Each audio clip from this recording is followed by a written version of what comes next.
So, oh yes, good afternoon, everybody. It's great to see you guys, and it's nice. It's the last panel, and you're still awake, so that's good. You're still here. It's amazing you're still awake. I'll be brief. My name is Brian Nearby, Lakeview Management Partners in Seattle. I'm excited for the Silicon Valley guys to catch up to us in the next couple of years. I'm married to Susan. I'm from New York. I run a single family office. And I'm on the board of a trucking company with nice Southern voice. That's one of the things I really love. And on the board of Community Access, which is a nonprofit. And we're going to talk a little bit about nonprofits today. And on the board of a private credit fund, and we invest in private credit, in real estate, and venture capital and growth equity. Hi, I'm Eugene Malabrodsky, and I'm a partner at One Way Ventures. We're an early stage fund investing in the exceptional immigrant founders that come here to build their next unicorn company. And prior to that, I was that. Built 2 startups here in the Valley. The second one was highly successful, and I was excited about helping the next, like paying it forward, as someone on the panel previously said.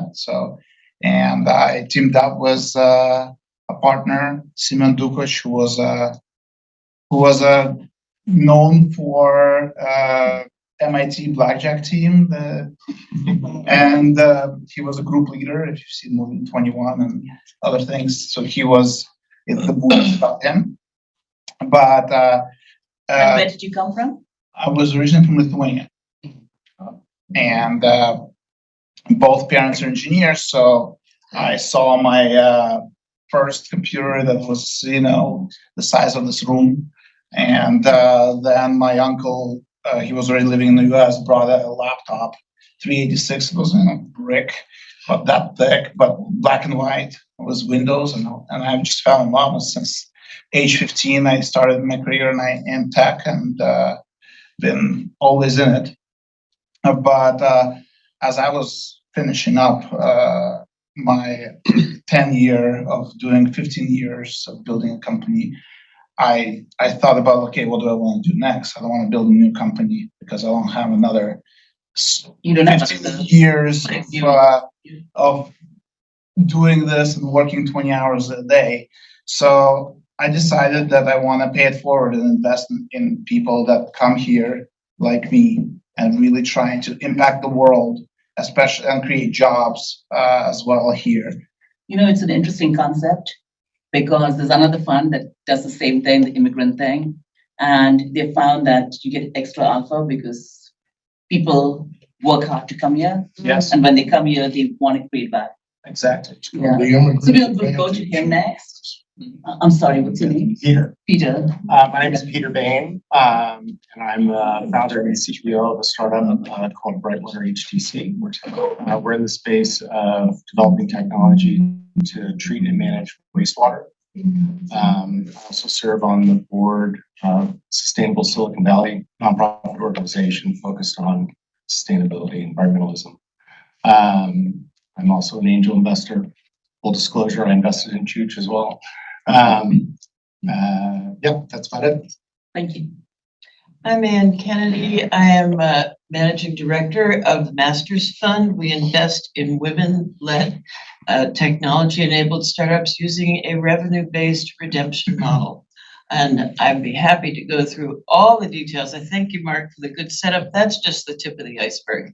But as we go forward, I'd be happy to go through all the details about why the impact of investing, why we developed this model, why the impact of it is so important. And maybe you can touch on some of the interesting ones that you guys have done.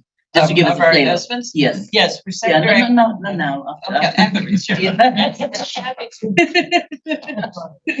Hi, everyone. My name is Tara Lawyer. I am the executive director of creating restorative opportunities and programs out of the East Bay. And I come to this work with 10 years plus experience in criminal justice reform with an emphasis on program design and development and disrupting the reentry system as we know it today. Super excited to nerd out with you guys with some numbers that will probably blow you away. But before I do so, I want to pass it on to you. You know what? We're going to have a competition in terms of numbers between the two of you. I got good numbers. I've got a company that I talk to. I'm ready. I'm ready. Started. Hi guys, I'm Natsumi Tuku, and I'm VP at a single family office based out of New York, and I live in Florida. We focus mainly on impact fund managers. So we do not do any direct deals, which is probably the only person here that does. Me too. Just funds. That's why we I share. love you. Yeah. Yeah, control. Yeah, so we focus on impactful fund managers, and that might just be, helping people who maybe not have access in the past, but are willing to work 3, 4, 5, 6 times as hard to really make their mark in the world, or maybe it's around climate, clean energy, or what have you. But we like focusing on people who don't normally have the capital.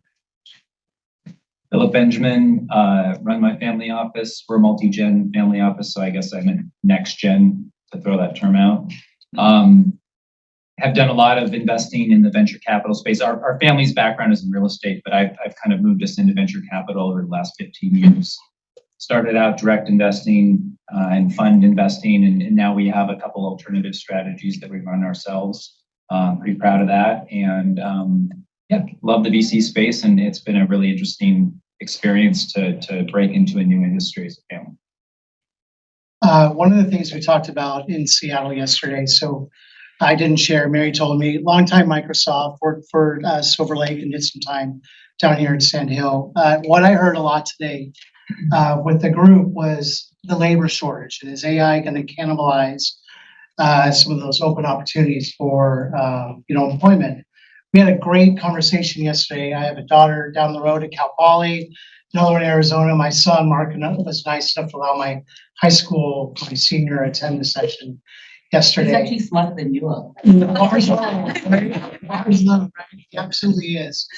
But I'm curious through your impact and through your organizations, how you think about, addressing the labor shortage. And if you think about all the labels on the calendar months that are out there, April is Second Chance Month, right? So when you think about second chance and you think about opportunity, be curious to how each of you think about that in your own way, in your own unique organization or lens on the labor market. I'd love to kick it off. Great. Well, let's do a little quick history lesson. 1985, I was 2 years old. Yes, I'm a Gen Z. And no, I'm a millennial. And the U.S. prison population was about 500,000. By the time I was 18, it tripled to 1.4, and I became one of those 1.4 million. Was incarcerated at the age of 18, did a 15-year sentence, was released at the age of 34. 15 years? 15 years inside. So we're talking about mass incarceration. Then we look at sort of the technology boom from 2002 when I was incarcerated to 2017, and the prison industrial complex, which is over a $28 billion industry. That's how much it costs right now currently. If all the incarcerated people, which is about 240,000 as of 2020 that is incarcerated, at a price point of 120,000 per year. So my incarceration cost California taxpayers 1.8 million, right, for me to be incarcerated. So we're looking at this system in light of tech and the way in which there is such a break in a pipeline for talent and also the future of work. And why is there a labor shortage? I mean, right now, the numbers, 1 out of 8 people in here know someone, family member, friend that has been incarcerated. And that number continues to get smaller and smaller. I anticipate by 2025, it's going to be 1 out of 4 because of what is happening with hard on crime, harsher sentences, etc. But now that we're seeing a lot more reform work taking place and people are coming back to the community, there's not an infrastructure for them to land safely. If you are formerly incarcerated, you're 10 times more likely to become homeless. We see the encampments, we see the issues in our community on a day-to-day basis. The organization that I'm running, we did get a very historic 8.5 million investment for us to run a pilot program. There's another big issue here around data. It is very skewed. It has never been really captured. So we really do not know, nor can I ever convey to you how big this problem is and how it affects our workforce, how it affects our affordable housing models, how it affects our welfare state overall. And so over the next 3 years, we're going to be housing and career upskilling people in tech, over 400 people. And it's all about the partnerships, right? We're going to be doing 2 career tracks, UX design and IT sales. And I'm so excited to be in this room and hear all of your guys' presentations because there's so many ways in which it connects to the prison system, criminal justice issues, why data is so important. We've leveraged about 1.5 million in creating our own IP data and analytics platform. Hopefully, knowing that we need to open source that and have all reentry service providers, employers, and the government centralize that data so we can really get a clear picture on how our money is being spent in this system and how we're not really seeing it impact people. So that's just a high level overview. That's incredible. That's incredible. I just want to just think something else. What happened after you got out of jail, right? Oh yeah. How did you become what you are today? Because honestly, you use the right terminology, your thought processes, everything. So I'm a Bay Area native. My father was 1990s tech senior system analyst with Raycon Corporation, if anyone remembers that, and Sun's Microsystems. And so I had a lot of early exposure to technology. And so, yes, I geeked out. I read Wired magazines all throughout my entire incarceration. So terminology is very easy. I bounced back, but that is not the norm. Yeah. And so imagine coming home after 15 years and how much technology changes in 5 years, much less 15. And did you get less time for good behavior and all of that? Oh, absolutely. I worked very, very hard. Okay. And I worked alongside the warden and other administrative staff to improve and introduce and design programs that are still in existence today and getting people to come home faster. My entire team, has done the same thing, and that's why proximate leadership is so important. The people closest to the problem, most affected by the problem, are closest to the solution. And so I'm not the type that goes to the top of the hill and scream about the problems that are happening in our community. Instead, I'm solution oriented. We put the solution in place and we say we need more of that. And that's how we get more government entitlement funds and things along those lines instead of just appropriation. That is really well thought out. Mm-hmm. I think Philip had a Can I question ask for you a you. question? So you're talking about helping people after they've been released, correct? That's correct. So one of my questions is, I would imagine, you're gone for 15 years, like you don't even know, you wouldn't know how to use anything, Yes. right? And so that feels like starting from zero. And I'm curious, are you also pushing for resources and training while people are incarcerated to use that time Yes. productively so that they're not, it's like an on-ramp. Yeah. And you're going 55 and you can then hit 60 Absolutely. instead of going from 0 to 60 and right away. Absolutely. Partnerships are huge. So we have a partnership with the Last Mile. It's a program that goes inside a prison. They have a couple of classrooms in San Quentin Prison, which is right up the street. And they are teaching people coding. They are training engineers. They're coming out and recognizing that they are ready to enter into tech. But for us, everyone has a different starting point. Digital literacy is a part of our curriculum. Financial literacy is a part of our curriculum. And not just like, let me teach you how to budget, right? We actually give them $1,000 a month so they can manage their money.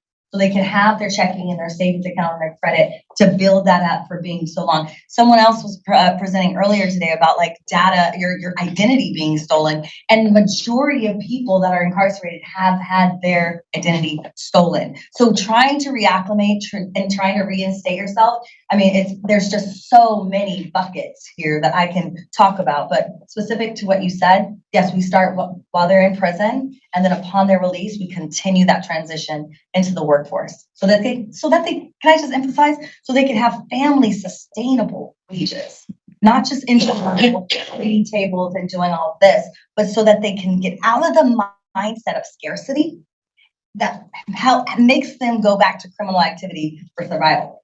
Like this program makes our community safer. So one quick question, because yesterday we touched on this about 7 cents. Yes. The hourly Yeah. wage of an inmate. Oh, yeah.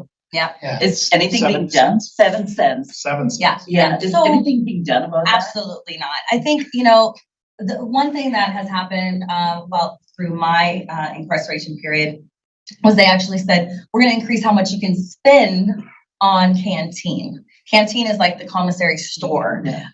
but the wages never increased, right? 7 cents. The same goes for your gate money. Every person that is released receives $200, which has been the same rate that was set in 1976. No inflation. If we did inflation, it would be at about 2,200, which would be a lot more realistic with people who are getting out, who need to buy a bus ticket, need to buy clothes, need to buy a cell phone so that they can connect with their PO, their parole officer.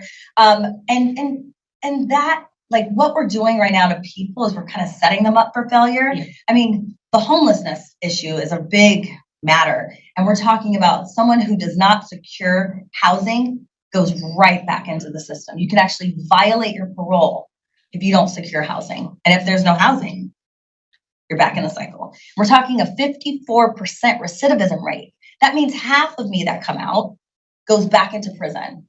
What if we reinvested just a fraction of the money we spend to incarcerate people on upskilling them in careers, not just in tech, but other tech adjacent industries? We would see a workforce that's no labor shortages, great people, not to mention formerly incarcerated employees, when given a chance, have a 70% better performance and retention than other employees. So I had a question. Have the corporations' mindset started to change and recognize that fact? Did you say The corporations, I mean, so they gotta be hard. So Yes. that's always yeah. been a problem, right? You just So, check the box and, yes. move to the other pile. So Jeff Forensic wrote a book called Untapped Talent, The Power of Investing in Second Chance Talent. And in his book and throughout his work, he went around and got about 200 pledges from large corporations saying, we will hire fair chance talent. And it was like such a great accomplishment. But what took place after that was actually nothing, right? So how do we, as a nonprofit that is creating a talent pipeline, how do we get them ready, right, to actually hire these individuals? And not in a way that we go and shame people and say, how many formerly incarcerated people do you have? No, right? Like helping and trusting and creating cooperation throughout the effort to hire formerly incarcerated talent is super powerful. And so we just signed a really remarkable partnership with SAP Academy of Engineering. And that partnership is really going to be co-branding our curriculum so that it's market ready, right? It's up to speed because everything changes so quick in tech. Thank you for what you're doing. Amazing. So can I ask you just one follow-up question to that? Because I keep thinking about us having to change some of this, right? I'm like, when people get out and they get what, $200? $200 from the gate. Yeah, so how can we Gone change in and that? out. How can we change that? And maybe there could be a little nonprofit that can add to that. Yeah. But the government has to change that. Absolutely. And we Yeah. do a lot of work in our policy arm with legislators and really advocating for policy changes when we think about the criminal justice system, just as quick as mass incarceration was like unveiled, there was layers upon layers of laws and legislation that really we have to undo. And that's just going to take time. Like you pull one thing, you're like, oh my God, a great win. And then there's like another beast that you have to kill. And so just trying to push this work slowly but surely in the right way. I mean, I think we're seeing some great progress in that light, but disrupting the system and not settling for the low bar. But like, why can't we create a higher standard? And that standard is what I aim to get loud about. So there's some projects that have been done by like Amazon, Mhm. and there's a few other companies that basically used prisoners that they would work on a mechanical torque, right? Or annotation, Mhm. image annotation and stuff like Sure. that for training AI models. Yes. So those programs exist. I don't know what happened to them. They're still there or not, but Yeah, it's a little touchy. trials of trying to utilize Right. and do trainings of incarcerated people. The bureaucracy around allowing outside corporations and companies to come into prison. There's so much red tape.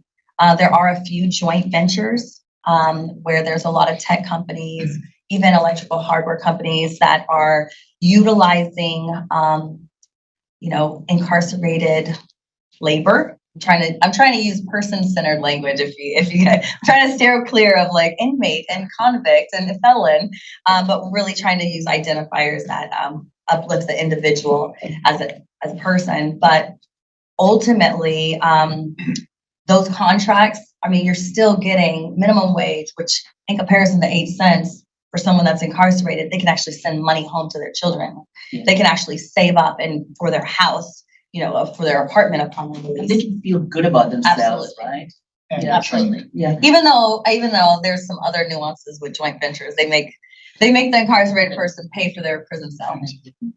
So as much as this is a core thing, this is really something, a Yeah. thread that we've been I talking know, about for a long time. it's a lot, There are other so many. things that you touched. There are other Yeah. wise on this panel. So So that's what we're talking about. So we thought we'll quickly touch on what each of you do and the highlights of what you guys do. Like, what's the most interesting thing you guys are doing right now? What's exciting you? And then we can open the room up, questions, so then everybody can interact.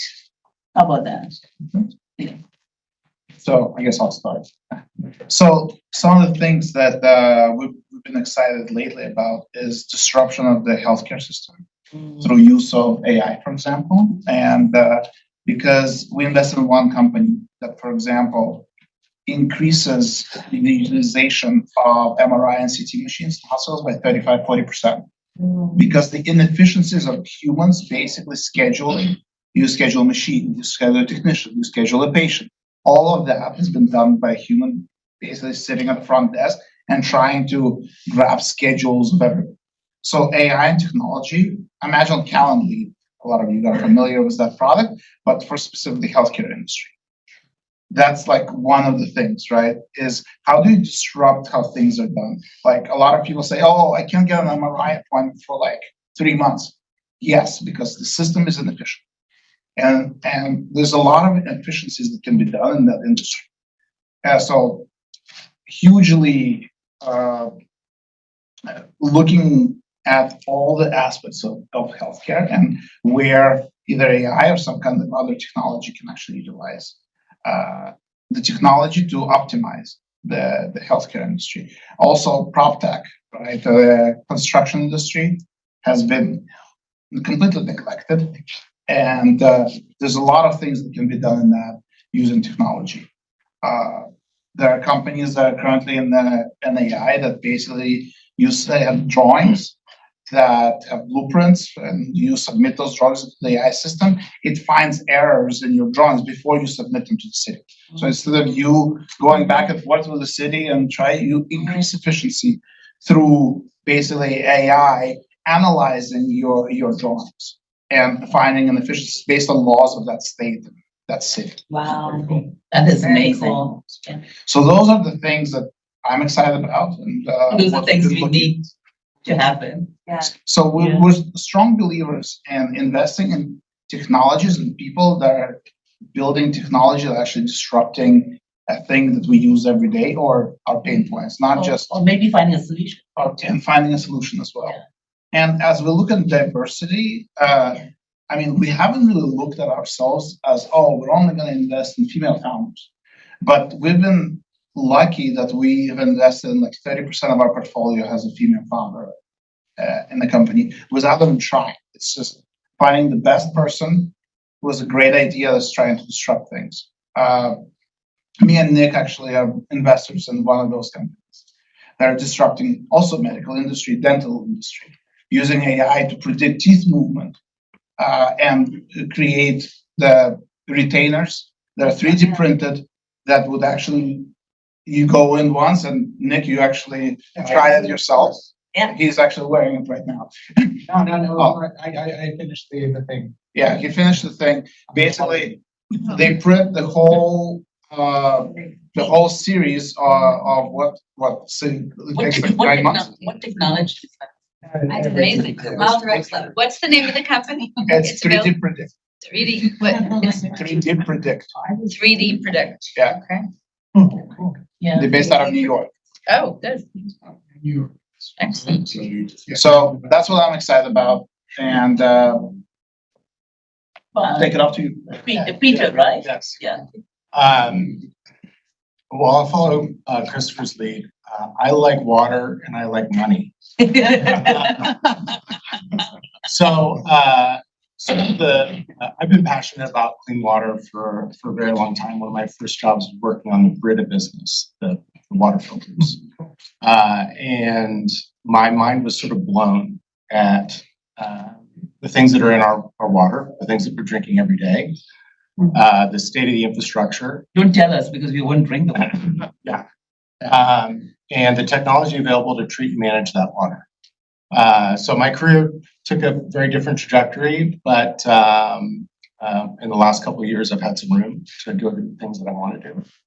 And I decided to really dive into, pardon the pun, the water industry.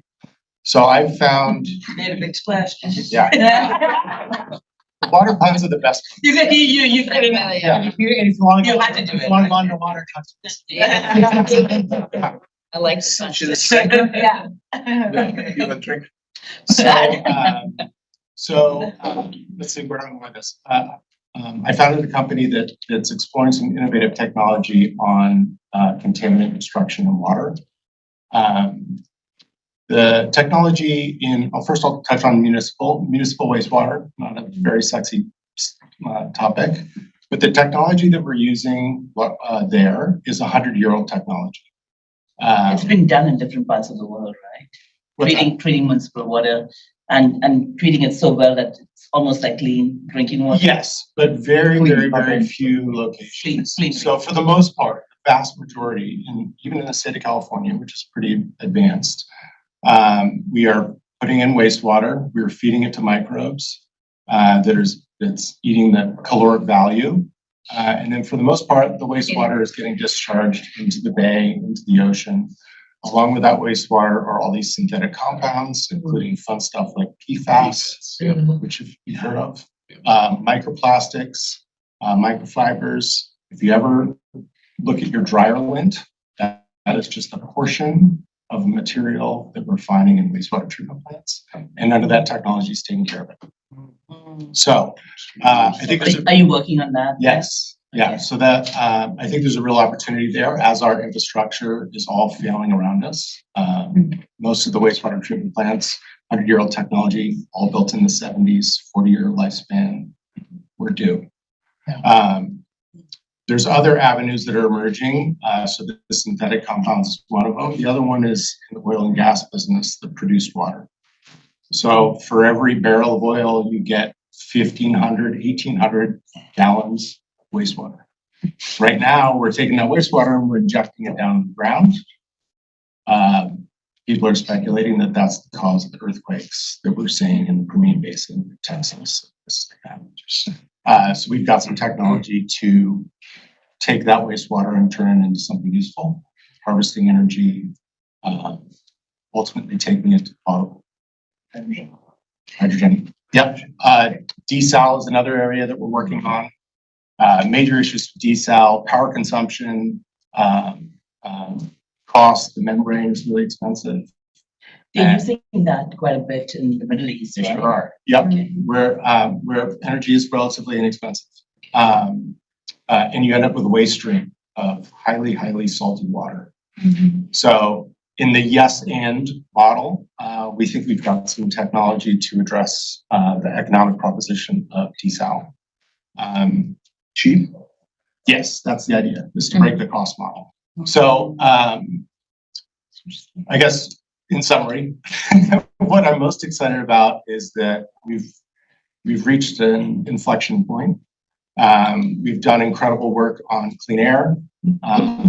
catalytic converters in the 70s, particulate filters, like all this great technology. We've all seen the imagery of LA Basin in the 70s versus now. Great work, a lot of scrubbers and things. How much of the stuff is being done in California? Very, very little. Because I find some of the islands actually drain a lot more They are. Right. than we are draining. Yep. Yeah. So usually it's finance and discussion. Yes, and that's changing. P3, public-private partnerships are emerging to address these issues. Well, we see how PG&E works. Yeah, that's a bad example. Also, industrial applications like the oil and gas sector, some real good propositions there. Do you know Will Sarney?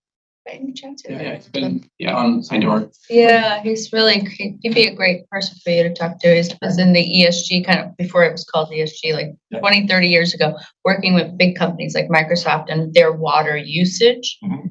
So trying to kind of figure out how to more efficiently, but you guys, I think it'd be great. Yeah. Connect. You know Greg Quist. I don't know that name either. No, he's in. So have you mentioned you? We had two people I need to talk to. Yeah. So, yeah, that's Okay. what I'm up to. I thank you for a setup. I like women in charge because I like money. What's the connection? As Mark started out with a couple of the many statistics that we use at Masters Fund, and they don't have to be women founders, but we do really, really appreciate a woman CEO. We'll take a COO, but she has to have a significant amount of stock, shares, skin in the game, and ownership. So we know that 2% of all Series A capital goes to women. That means 98% does not. That means that those women who get through that are extraordinary and exceptional, and yes, they outperform to the tune of 35% more shareholder value. And they also receive 16% of the valuations that men do. So it's an 84% discount for the investors. They also take 68% less investment because frequently they can't get it. So that means that there's less dilution. They exit 1 to 2 years sooner. That's another cost area. Let's just decide on that. But the real reason that why is this important?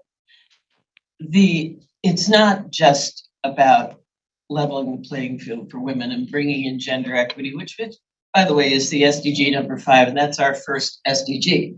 Our second one is creating prosperous economies, and the sector that we're focused on is creating those mid-cap companies. And somebody mentioned that, maybe that's this morning, credit people this morning back at INSEAD. They were talking about the opportunities there. The opportunities are vast there because all the money is going to At what stage do you go into it? I'll get to that in a minute, because that's another one of our risk factors. Yeah. But to create the prosperous mid-cap companies that fills in that barbell in most communities, and those prosperous economies are the ones that are critical to national security. I didn't say that. Andy Robbins at the White House National Security Agency said that years ago to me. So we invest at the stage of the first revenue, and that is because it mitigates the risk somewhat. The product or the service has been built, and we know that there is at least one proof of product price market fit. And then our job is to go in, and we're sector agnostic. Our job is to go in and help these companies build businesses around the incredible products. Now, I'm so glad I've met you, but not least because I do have a company I want to introduce you to. Great. But you're a really good example of women innovators. And I know your story is way more intense than a lot of other ones I meet, but do you mind if I use you for an example? Absolutely. 2 years ago, women started 28% of all the new companies.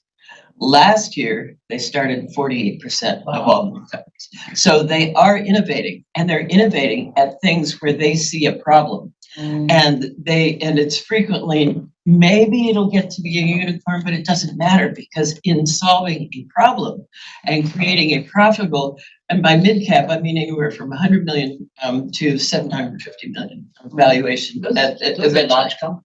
Yeah, but they're not unicorns, right? They're still mid-cap. And they don't exist in a economy like Seattle's, where you've got the behemoths and you've got the startups, and you can count the companies in that range on one hand with fingers. And that means if any one of the behemoths has a 10% layoff, there is nowhere for that talent to go. Hence, but then, we have a labor supply, right? That then we can use other places. So for all those reasons, we are investing in women, and that's where we hope to go. Now, what excites me is the kind of companies we're finding. One of our companies uses, and the way they're using new technologies. One of them uses AI to create customized legal contracts. And all that grunt work that is so time consuming and expensive and frequently gets done badly. I don't know about you, but some of the contracts and agreements that we've been handed, there are repetitive sections in it that are just stupid from the cut and paste. Anyway, this is an AI thing where you start with a AI-driven platform where you start with your standard contract, and then it has places for customization, and the more you customize, the more the machine learns how to customize the next one. So we have great hopes for that company. We have another one. By the way, it's been really interesting to see two of your partners. They tell that story. You're the third. Here 3 different ways. Oh, did we? I guess we do. Yeah. Yeah. What was it? Charlie, who's our AI rocket scientist. Clearly, that's your firm's favorite.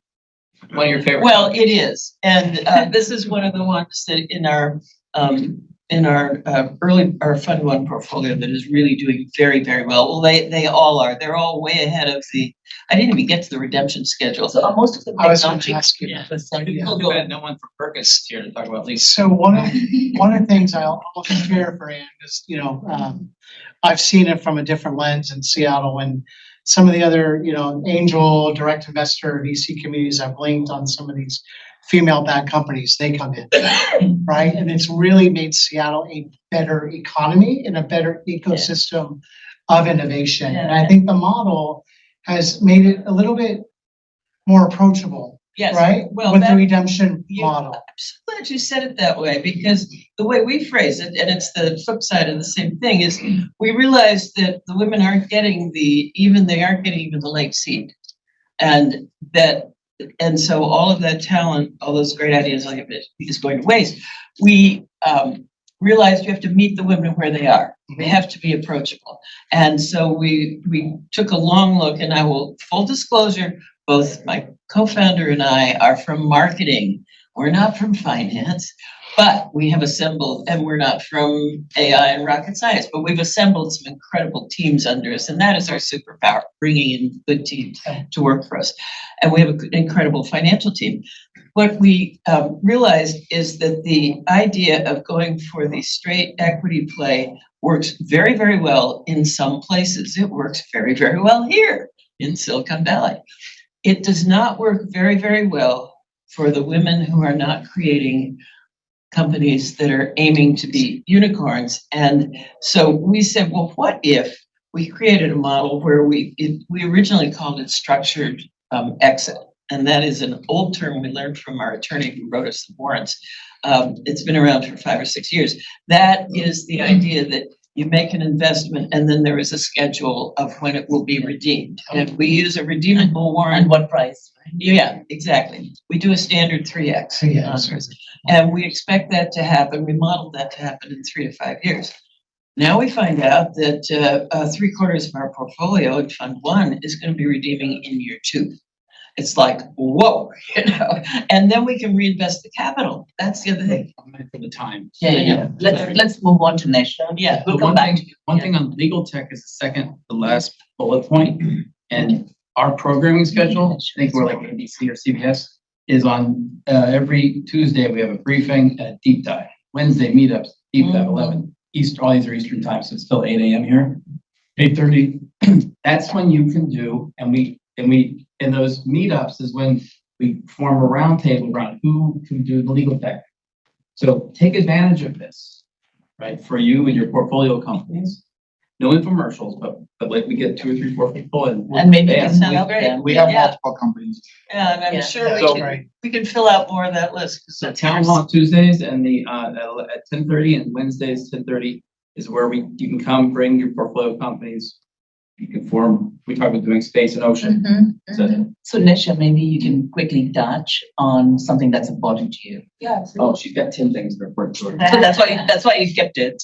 that's like one. I want to keep the vibes flowing. So Yeah. we're talking about major issues that we're all seeing. And so I grew up overseas, and my family is rescuing women from human trafficking, through creating a sustainable business model so they can create merchandising and to sell their bodies to survive. And so oftentimes you kind of see these, and you're gonna know what I'm talking about here, because you see this whole concept of, well, we're seeing increased crime, we're seeing forced prostitution, we're seeing drug overuse, we're seeing all these, we need to fix those problems. Like, no, you need to fix the system. And the system is creating all of these side effects. And that's what we saw. And so what you see is, so we currently have teams globally, and one of those teams is in Afghanistan, and women aren't allowed to own businesses. When women aren't allowed to create wealth for themselves, they're just completely second-class citizens. And so what they're allowing these women to do is become farmers. Then they get paid for their peanut sales. And then they have a contract with the UN where they can actually create these sustainable like peanut bars to give to starving kids that are being rescued out of everything that's been happening politically over there. And so now you're allowing these women to start becoming sustainable peanut farmers. It's all organic and chemical free, but they're giving them something to do. And now you're seeing less of these women have to resort to other methods to sustain themselves. And so that's really something that I'm passionate about. And how can we provide access or provide opportunities to people so that way these other pathways don't need to be taken. The family office I'm with allocates or donates to a beautiful nonprofit started by a really beautiful young woman, and she helps young African American girls get scholarships to go to college. And they've gotten millions upon millions of grants in order to do this, and we're even seeing the whole ecosystems around some of these neighborhoods change because they don't have to go to these other avenues because they have opportunities elsewhere. So it's more so it's like, let's stop focusing on these terrible things are happening and let's focus on how do we create new avenues and opportunities for really good things to start happening. So that's it. And Philip, you've already shared 36 from a stage of life standpoint in Seattle yesterday. Some of the most innovative investors in the city are also at a similar stage of life. So I'm curious how your learnings in that stage has, formed how you think about, a different approach to the market. And from your standpoint, when you meet, kids like my son Josh, like how do you think about the next generation? It's an interesting question. I think that my evolution of thinking about how to invest has changed a lot as I've become more well versed in venture capital. And again, I think I started out as definitely like a direct equity investor or an investor in funds. And, over time we've shifted to more and more of alternative strategies. I don't know if I want to go into like a whole lot on that right now, just because I feel like I monopolized a lot of time talking about that. I wanted to talk a little bit about a company that I've been interested in, and I was hoping that Chris was going to be in the room because I thought it was interesting topically, given the oil conversation. But I think what I'm having a hard time with in our Talk about right now. NextGen for 2 minutes, then. Okay, and just like, well, just categorization, good and bad, you know, like, there's good companies and there's bad companies, there's good industries and there's bad industries. And I think oil is a really good example of this, and I don't know about the rest of you, I really enjoy Chris, and I love the way he talked about it, and it's kind of refreshing to have someone. We're gonna have fireworks. Yeah.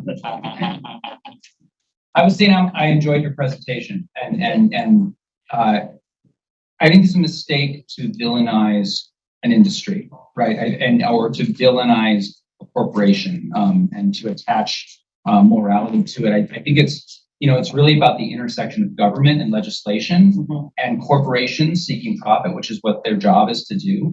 And then us as investors making choices, right, about where we want to allocate our capital. And so I'm really passionate about addressing existential issues that we're facing as humanity, like climate change, by aligning capitalism and the power of the profit motive with the changes that we need to make. And so an example of this is a company called Carbon Engineering that I was an early investor in. And they're not perfect, there's a lot of solutions for carbon sequestration, but they're an example of a company that has been backed by Bill Gates. They're on native land in Squamish, BC. A lot of the green movement is behind them, but they're also owned, I think, almost by about 40% now by Occidental Petroleum, right? And so they can take CO2 and they can pump it underground and sequester it into the same reservoirs where the oil used to be and where it came out of. But then Occidental Petroleum is interested in using the CO2 to do something called enhanced oil recovery, which is to pump CO2 underground to carbonate the remaining 5, 10, 15% of the oil, bubbles up, and you can get all of it out. And then a lot of that CO2 actually stays underground, and you've effectively sequestered a lot of CO2, and that what would have otherwise been viewed as crude oil is now something much closer to neutral oil or renewable energy source. And they can even create net neutral fuel as well through a series of chemical processes. But I think this is an example of a company where it's a realistic approach to the world that we're in, right? We're not going to be able to transition away from fossil fuels overnight. It's not enough to just, even if we did and we stopped right now, we've already done so much damage, we're going to need to reverse this. So we need to actually suck some of the CO2 out of the atmosphere and put it underground. And so, I think what Chris is doing is important, and having, oil production in the US is an important geopolitical strength that the US needs to have. At the same time, we need to be able to mitigate the damage that's going to. Can the two of you partner up? I mean, potentially, but I mean, I think that Carbon Engineering is an example of a company that maybe Chris would want to use their enhanced oil recovery. Jesus. Can only hope to contain them. Unlike most of the people that you're going to talk to, I have put a lot of CO2 in the ground in an enhanced oil recovery project. Yeah. So, sequestration is a word for academics. Speak loud. It's a word for academics and people who don't understand. This stuff is unbelievably squidgy, to use a technical term. It goes places that you can't understand. No matter what your geologic model is, no matter how certain you are that you have containment, it's bullshit. Just flat bullshit. Okay. And anybody who tells you otherwise either doesn't know or is running a con, one or the other. Very careful about this. I'm injecting it. It's confined. It's because shocking things happen when you inject CO2 in the ground. Shocking things, unbelievable things, things that you look at and you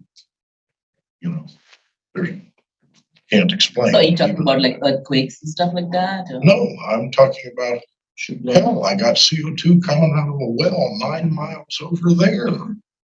How in the world did it get there? I have a completely confined system here. I don't know what happened. So you're saying you're doing a good job and then because somebody else is pumping. What happened is you make all these models about what is underground.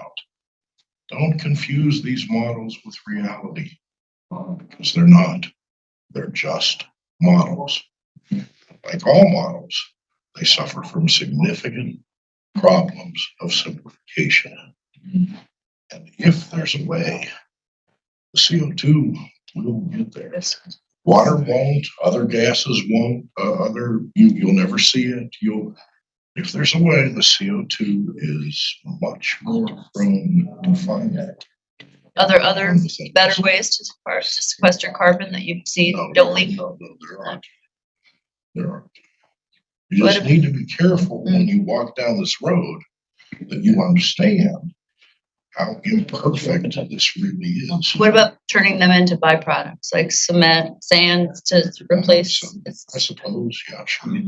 Or diamonds or some shit like that. Yeah. But don't put it in the ground. Well, I think putting it in the ground may be, at any rate, the right thing to do. But you have to be very careful when you do it because you're going to have all sorts of unforeseen effects. And some of them you're not going to like. Right. You're not going to like. All right. Interesting. Amazing panel. We open it up to Q&A. We have time for that? Yeah, we can, well, here's where we're gonna go, just so you know. We're gonna do a 2 to 3 roundtable. We have this room, that room, and the drinking room, which probably no, that's So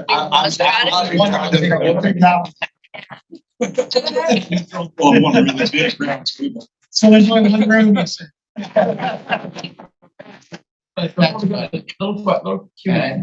You have a bit of a hodgepodge. And we thought since you've got such interesting people, right? Yeah. And we thought it should be interactive. Such interesting moderators. We thought it should just be interactive and I have just 2 quick comments. One, obviously the carbon sequestration issue is a very large issue with oceans, and that's my thing. So if there are ways that we can sequester carbon and figure that out, that has to be something. And I'm concerned about deep sea mining because all the mining companies, right, are going to start dredging up the bottom of the seabed, and guess what's in there? Methane and carbon that's been sequestered. So anybody who talks about deep sea mining or even shallow sea mining should be banned from doing that. Otherwise, we're going to create problem upon problem, right? So that's why Bezos wants to go outside to mine. So that's just, so if there are any companies that you guys know of that are doing a good job of sequestering carbon, I would love to know about them as a partner. Yeah, I love that. And on the water stuff, I love that idea. So we're working with lots of, because we're building a lab underwater at 60 feet. And so waste management is a huge issue, working potentially with Procter & Gamble too, because they're doing waterless washes in space and things like that. And same issue, right? You have 12 people living underwater at 60 feet. How do you do a wash? How do you contain water? How do you reuse the water and then make sure that it's not, creating more of a problem? So I'd love to talk to you about any of that kind of stuff. That's really super interesting. To touch on that, have you guys looked at the syngas production using carbon dioxide to produce synthetic fuels? Yeah, there's some really, really interesting stuff going on there. What's the feedstock? So carbon dioxide, methane, other greenhouse gases can be harvested for the production of effectively biofuels. Yeah, you can take the carbon, CO2, and then you can take, like, for instance, hydrogen from water, and you can create carbon. That's how I met Chris White. Yeah, they're on small scales. They're creating jet fuel right now out of. I've been in this since 2000. I mean, you've been in it since whatever. I've been 2003, 4. I've studied this, so I definitely talk about it. Right? Yeah, It's a tough. It is a tough thing. Very expensive. Yeah. It is very expensive. But you think Peter, about it, Germans Stephen Burke's got a question. on this in a Peter, second. question on the pharma and the waste of drug production. Are you working in that area as well yet? Yes. So some of the technology that we have can break apart those molecules. I think what we find is the pharma runoff pharmaceuticals showing up in our freshwater supply gets a lot of headlines. But the reality is that it's not nearly as problematic as you might be led to believe based on the headlines. Yeah, but isn't that because they all left the United States? Yes. Yeah. What's the biggest industry? Fashion. But despite Biggest that, polluter in the despite that, we have a pharma company, we have to have Yeah. insurance for that. Yes, Yeah. definitely do. The biggest industry by far is plastics in Plastics. general. There's an unbelievable amount, a high percentage of the water or the plastics that are showing up in like the Great Pacific Garbage Patch. Stuff that's showing up on shore, we're finding is not really like the plastic bottle that got left on the beach and then washed out. This is stuff that's getting discharged. You know who's at doing a our- good job in terms of plastics? India. Mhm. In Yeah. India, all the bags are reusable and they're cotton. And there's very little plastic used in India. Yeah. Yeah. There's a lot of micro synthetic that's creating alternatives. That's why I'm Plastics. somewhat Yeah. optimistic Yeah. about some long-term changes. Yeah. Yeah. I have a fun fact about water. So P&G told us that with cold water washes, it reduces microplastics into the water by 30 to 40%. So start doing your washes with cold water. Yes. Well, we have a lot of P&G connectivity, talk to you about, Yeah. but. Great. Quick question, do you maybe have like any statistics on contribution of different countries to water waste? I don't know. But I'm pretty sure US will be. I was gonna say, I would say one, US is. Yeah. or maybe number two after China. our How about plastic food- how about footprint food waste? You guys have any idea how much food waste we have? yeah. The largest amount in the world. Keep going. For, But there's- I will And there are solutions to this. We can freeze some of that. Yeah. You can't get put it on the food lines again, but there's a lot. of So here's an interesting thing, I might touch on this. All of that food that's going into our sewer system is right now then getting consumed and releasing greenhouse gases. A pound of dried solid waste has as much energy density as a pound of coal. So we could actually harvest Use that. all of the energy Yeah. that's coming into the wastewater plant if we don't put it through digesters and all this other stuff Yeah. to run the plant. 20% of the electricity in the state of California is consumed by pushing water. Yeah. 20%. another fun fact, almond milk is one of the biggest you did. water. Yeah, I've switched to oat milk, but maybe oat milk is not better. But it would be great to know what's your top 3 tips to give us top 3 things to do to help us? I mean, besides not using plastic. Invest. That room is gonna be that. Right. So if you want to interact. Come join our 361 firm community of investors and thought leaders. We have a lot of events created by the community as we collaborate on investments and philanthropic interests. Join us.